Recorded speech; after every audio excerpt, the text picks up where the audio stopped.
Allez, juste un petit peu, un tout petit. Ça va pas faire de mal, juste un petit. Bon, allez, un petit. Oh putain, ouais, c'est bon.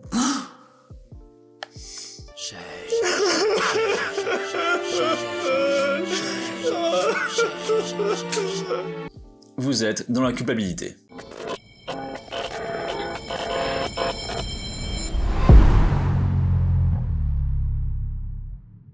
Moi c'est Damien, ancien porn addict purgé depuis 3 ans. Ah, la culpabilité, ce doux sentiment où lorsque tu regardes un film X, t'as une petite voix dans ta tête qui te dit tu devrais pas faire ça, t'as vu ce que tu regardes, et qui nous laisse cette sensation un peu désagréable, il est vrai, de commettre une faute.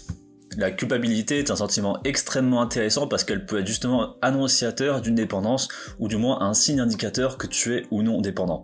Pourquoi ? Parce que la culpabilité naît d'une dualité. D'un côté, il y a ta raison, ton esprit, ta conscience qui ne veut pas regarder de porno, et de l'autre, il y a ton corps, il y a tes réactions, il y a tes pulsions qui, elles, en demandent chimiquement. Si tu as ce sentiment, c'est très certainement que ton corps a remporté la bataille sur ta force mentale. Ce qui fait de toi quelqu'un qui subit ses pulsions plus qu'il ne les maîtrise. Donc, tu es addict. Ça m'est déjà arrivé de culpabiliser non pas pendant la masturbation, mais après. J'étais là, chez moi, sur mon fauteuil fétiche, en train de regarder une scène particulièrement excitante. La pression monte, elle commence à s'accélérer. Moi, je veux me retenir parce que forcément, j'ai envie que ça soit explosif, donc je me retiens. Mais en face, la fille, elle commence à couiner comme une porte. Ça veut rien dire, mais ça le fait, putain. Et là, ça monte, je vais exploser. Décevant. C'est dégueulasse. Ce sentiment post-éjac où le plaisir est drastiquement moins agréable que la masturbation en elle-même, moi j'appelle ça des éjaculations sacrifiées. À côté de ça, on peut se sentir coupable aussi par rapport à ce qu'on voit. Mais si tu sais de quoi je parle, c'est au moment où t'as une petite prise de conscience et que tu te demandes est-ce que c'est une bonne idée de regarder une vidéo qui mime un viol ou cette meuf qui est majeure mais qui fait quand même vachement 16 ans, ou encore cette scène un peu trop hardcore où on voit les organes des acteurs et des actrices mais de l'intérieur, ou aussi cette petite prise de morale où tu dis est-ce que c'est une bonne idée de regarder une compilation de vidéos d'un mec qui baise sa cousine ou sa belle-mère ? On en a déjà parlé plusieurs fois, ce genre de vidéo déviante et un peu extrême, c'est le résultat de l'accoutumance. Donc tu es addict. Ou tu peux simplement ressentir la culpabilité et un petit peu de déception de toi lorsque tu es en train de te branler alors que pourtant tu avais dit « cette fois j'arrête ». C'est un sentiment très simple à comprendre. Quelle que soit ta situation, ça vient d'un conflit interne. Ce que tu es en train de faire contre ce que tu voudrais faire. Maintenant, ce qui est intéressant, c'est de se demander si cette culpabilité est légitime ou non. Si vous êtes dans un des cas que j'ai cités précédemment, c'est bien plus légitime que le simple fait que vos parents vous aient répété toute votre enfance que le sexe, c'est mal. Il faut vraiment en finir avec ce putain de tabou de sexe. Moi, je passe souvent pour un ovni quand je rencontre des nouvelles meufs ou même des gens en général en soirée et que très rapidement j'amène le sujet du cul et je leur pose des questions ultra intimes. Pas parce que, bon, d'un côté parce que j'aime bien les mettre un peu mal à l'aise, parce que j'aime bien titiller les gens, voir ce qu'ils ont dans le ventre, mais c'est surtout parce que tout le monde pense au cul, tout le monde veut du cul, et tout le monde est frustré de cul. Parlons-en. En plus, j'ai entendu dire dans une lointaine contrée qu'une prophétie vieille de plusieurs millénaires expliquait que c'est grâce au sexe qu'on fait les bébés. Ah ! Écoutez très attentivement ce que je vais dire, comme si j'étais le Tout-Puissant, comme si j'étais Bouddha, comme si j'étais Sangoku, que ça rentre bien dans votre crâne une bonne fois pour toutes. Le sexe, c'est cool. Vous avez le droit d'aimer le sexe.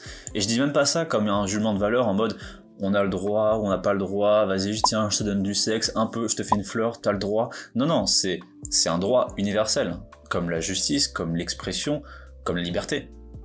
C'est votre droit, le sexe. Maintenant, on le sait tous, le monde n'est pas parfait, les droits ne sont pas respectés pour la plupart du temps, et c'est pour ça que c'est intéressant, parce que plus tu parles de sexe, plus tu œuvres à améliorer le monde.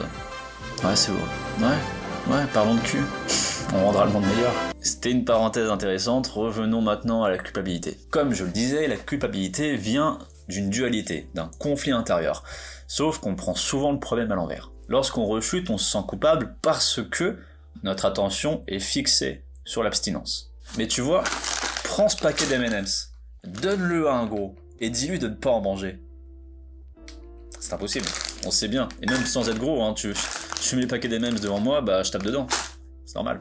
Ou c'est comme le mec qui veut faire du sport mais qui a pas trop de motivation. Dis-lui qu'en ce moment il y a une série sur Netflix, et c'est vraiment une série qui fait carton, c'est une série qui a été faite pour lui, tellement qu'il va kiffer. Et après dis-lui d'aller faire du sport. Non, le mec il va aller faire un tour, au moins regarder la bande-annonce. Donc dis à un mec qui veut se purger du porno de ne pas en regarder.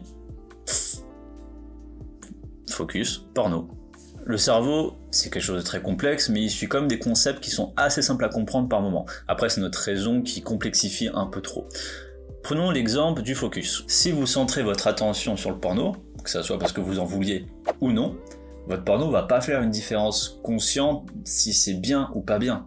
Il va juste recevoir l'information porno, porno, porno. Et si vous êtes addict, ça alimente forcément le schéma de pensée qui vous fait replonger dans le porno. Et si vous êtes addict au porno, ce schéma de pensée va forcément influencer toutes vos stimulations et concentrer votre attention sur le porno plutôt que sur l'abstinence. Vu que vous pensez que au porno, pas de porno, pas de porno, pas de porno, pas de porno, le cerveau lui reçoit que le mot porno. Le pas, il le reçoit pas.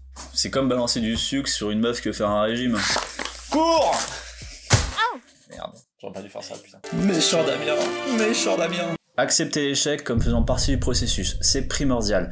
La culpabilité naît d'un sentiment d'échec. Un sentiment d'échec. Supprimer ce sentiment d'échec, c'est supprimer la culpabilité. Je dis pas qu'il faut rechuter, je dis juste que l'échec fait partie du processus, et c'est ok comme ça. Profites-en pour en tirer des leçons. D'ailleurs, j'ai créé un guide des 10 fondamentaux pour arrêter le porno, et il y a une partie entièrement dédiée à la rechute. Va en description, c'est gratuit, télécharge-le, ça va te faire du bien. 2. Diriger son attention sur autre chose que du porno. Beaucoup conseillent le sport, c'est une méthode qui fait ses preuves pour les addictions douces. Et d'ailleurs, tout ce schéma de culpabilité, c'est un énorme défaut que a toute la communauté des nofapeurs. Mais ça, le nofap, j'en parle très bientôt. D'ailleurs, dis-moi dans les commentaires si tu pratiques le nofap, ça sera intéressant pour moi pour écrire la vidéo qui arrive. Abonne-toi et rejoins-nous sur Telegram, le groupe grandit de plus en plus. Je te dis à la prochaine, ciao.